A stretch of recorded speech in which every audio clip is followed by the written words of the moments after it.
বন্ধুরা আসসালামু আলাইকুম, কেমন আছেন সবাই? আশা করি সকলে অনেক ভালো আছেন। আমি আসলাম একটি কারখানায়। তো দেখতে পাচ্ছেন আমার পিছনে যে মেশিন, এটা হচ্ছে মেশিন।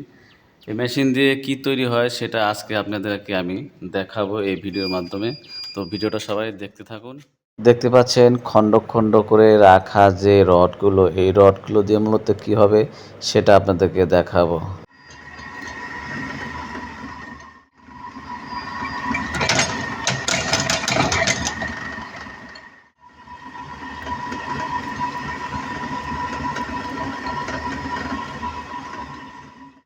এগুলোকে কারখানায় তৈরি করে মার্কেটে আনা হয়েছে। এগুলোকে কালার করার জন্য প্রস্তুতি নেওয়া হচ্ছে। এটা এখন কালার করবে, কিভাবে কালার করা হয় সেটা আপনাদেরকে এখন দেখাবো। ঈদের ছুটিতে কারখানা বন্ধ, তাই হাতের সাহায্যে রং করা হচ্ছে।